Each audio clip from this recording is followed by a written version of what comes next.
आप सभी का नमस्कार। मैं आपके साथ अब्दुल नबी हसन हूं और लेकर हाजिर हूं आपका बेहद पसंदीदा शो। आज के इस प्रोग्राम में हम बात करेंगे तमाम उन खबरों की जो इस वक्त की आज की अहम खबरों में शुमार रही हैं। कौन कौन सी बड़ी खबरें हैं, सबसे पहले हम आज आपको वो सिलसिलेवार तरीके से बताते हैं किन खबरों पर हम रखने वाले हैं नजर। पहली खबर कौन सी होगी, सबसे पहले हम आपको दिखा देते हैं, बताते हैं। सबसे पहले हम आज जिक्र करेंगे वन नेशन वन इलेक्शन का, और क्योंकि लखनऊ में इस पर मंथन चल रहा है। आखिर इस लखनऊ में मंथन जो चल रहा है उस मंथन का रिजल्ट क्या होगा? क्या आने वाले समय में हम ये देखेंगे कि जो 2027 का चुनाव है वो 2027 में ना होकर 29 में तो नहीं होने वाला है? ये बड़ा और महत्वपूर्ण सवाल है, इसके विषय में आगे तफसील से बताएंगे। लेकिन ये पहली और महत्वपूर्ण खबर आज हमारे इस बुलेटिन में होने वाली है। दूसरी खबर का जिक्र करेंगे, चुनाव से पहले आखिर समाजवादी और कांग्रेस में टूट क्यों आन पड़ी है? आखिर वो कौन सा शख्स है जिसने आज कांग्रेस की तरफ से एक ऐसा बयान दे दिया जिसने समाजवादी और कांग्रेस में दरअसल चुनाव से पहले ही ऐसी आशंका जाहिर कर दी है कि गठबंधन टूट गया है? कौन वो शख्स है और उसके बाद कैसे पलटवार किया गया है, डिटेल अब से कुछ देर के बाद। इसके अलावा जिक्र दरअसल इंटरनेशनल का भी करेंगे, क्योंकि जिक्र इंटरनेशनल के साथ साथ उसका असर भारत पर भी पड़ता नजर आएगा। बात हम करेंगे हार्मोज के संग्राम पर, आखिर कैसे नया तूफान उठता नजर आ रहा है, क्या हार्मोज ऑफ स्ट्रेट पर क्यों आक्रमण लगातार किया जा रहा है और उसका फर्क इफेक्ट कैसे पड़ता हुआ नजर आएगा। इसके अलावा एक और अहम खबर जिसका जिक्र करने वाले हैं आज बात करेंगे रेलवे की, और रेलवे में कंबल चोरों की। छोटी मोटी चोरी नहीं है, करोड़ों की चोरी है। आखिर कैसे इस चोरी का पता चला है, किसने आरटीआई फाइल की थी और कितने करोड़ की चोरी हुई है, कैसे ये चोरी हो गई, डिटेल बस अब से कुछ देर के बाद। इसके अलावा एक और अहम खबर का जिक्र करेंगे, जिक्र दरअसल रेलवे का ही करेंगे। कैसे एसी के कोच में हनीमून स्वीट बनता हुआ नजर आया है, कैसे एक एसी का कोच भारतीय रेलवे का वो पूरी तरीके से पूरा एक सज धज कर तैयार है, और उस पर क्या एक्शन रेलवे की तरफ से लिया गया है वो भी आपको जानकारी देंगे। और जाते जाते दरअसल आपको हम दिखाएंगे बारिश के प्रहार का एक और नजर, कैसे पहलगाम में हाहाकार मचा है, पहलगाम में किस तरह से बादल फटा और उसके बाद हाहाकार की तस्वीरें देखने को मिली है। इन अहम खबरों पर आज हम विस्तार से नजर डालेंगे, लेकिन सबसे पहले जिसका हम जिक्र करेंगे वो जिक्र करेंगे दरअसल हम जिक्र करेंगे वो वन नेशन वन इलेक्शन का करेंगे, क्योंकि लखनऊ में दरअसल इस पर मंथन बेहद तेजी से चल रहा है। क्या सियासत जो है उसमें अब चुनावी कैलेंडर बदलने वाला है? ये बड़ा और महत्वपूर्ण सवाल है। ये सवाल इसलिए भी है क्योंकि लखनऊ में एक ऐसी बैठक हो रही है जिस पर अब सियासी गलियारों से लेकर अब आम जनता तक सब लोग सवाल कर रहे हैं, सवाल पूछ रहे हैं कि इस बैठक के बाद आखिर क्या होगा। क्या आने वाले समय में जो चुनाव होने वाले हैं उन चुनावों की तारीख बदलने वाली है? इस बैठक का असर कैसे होने वाला है, क्या होने वाला है? इस पूरी जद्दोजहद को लेकर दरअसल ये महत्वपूर्ण मीटिंग चल रही है। Meeting one nation one election को लेकर चल रही है, और इस मीटिंग में तमाम बातों का जिक्र हो रहा है। वन नेशन वन इलेक्शन को लेकर क्या आखिर चल रहा है? अगर एक देश एक चुनाव की व्यवस्था लागू हो जाती है तो इसका सीधा असर उन राज्यों पर पड़ेगा जहां विधानसभा चुनाव 2019 से पहले होने हैं, और इसमें उत्तर प्रदेश भी शामिल है। यानी कि सवाल यह है कि क्या यूपी की जनता को 2027 में नहीं बल्कि 2029 में विधानसभा चुनाव के लिए वोट डालना पड़ेगा? क्या उत्तर प्रदेश में मौजूदा विधानसभा का कार्यकाल बढ़ाया जा सकता है, या फिर चुनावी चक्र को 2029 के लोकसभा चुनाव के साथ जोड़ने की तैयारी है?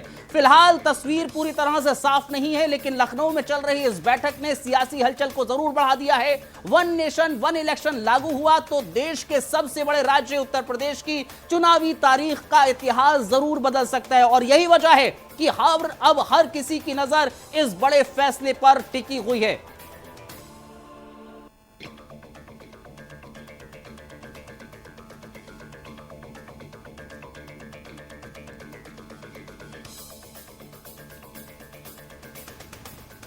तो जाहिर तौर पर वन नेशन वन इलेक्शन को लेकर जो अहम बैठक चल रही है, बैठक से पहले अनुराग ठाकुर का एक बयान सामने आया। जरा उस बयान को सुनिए, फिर उसके बाद आगे की तफ्तीश आपको दिखाएंगे, बातचीत आगे बताएंगे कि क्या कुछ हो सकता है आने वाले समय में।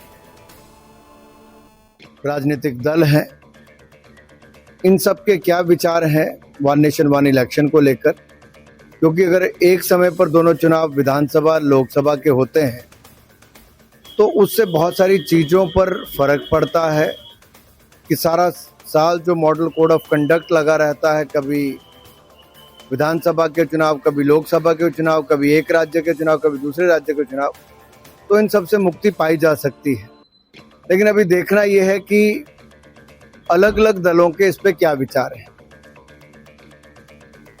क्या उत्तर प्रदेश में विधानसभा के चुनाव 2027 नहीं बल्कि 2029 में हो सकते हैं? वन नेशन वन इलेक्शन को लेकर क्या कुछ स्थिति बन सकती है? अब हम आपको ग्राफिक्स के जरिए कुछ समझाने की कोशिश करते हैं, बताने की कोशिश करते हैं। दरअसल समझिएगा कि आखिर क्या कुछ स्थिति बन पड़ती है और कैसे बन सकती है। जरा प्ले कीजिए, आपको हम दिखाते हैं सबसे पहले क्या आखिर तस्वीर देखने को मिल सकती है। दरअसल आप जरा समझिए, वन नेशन वन इलेक्शन का मतलब क्या है। सबसे पहले वो समझिए, लोकसभा, विधानसभा और नगर निकाय जैसे अलग अलग जो चुनाव है वो एक साथ कराए जाएं, ये वन नेशन वन इलेक्शन का मकसद है या मतलब है। यानी कि जनता को बार बार वोट डालने की जरूरत नहीं पड़ेगी, चुनाव बार बार नहीं होंगे, एक ही बार चुनाव होगा, उसी में वोट डाला जाएगा। ये वन नेशन वन इलेक्शन का मतलब है। जिन राज्यों की सरकार का कार्यकाल 29 के बाद तक रहेगा उनका क्या होगा, जरा समझिए। ऐसे राज्यों का कार्यकाल कम किया जा सकता है, यानी कि 2029 के बाद कार्यकाल जिनका होगा उन राज्यों का क्या होगा, ताकि सभी चुनाव एक ही समय पर हो सके। उनका कार्यकाल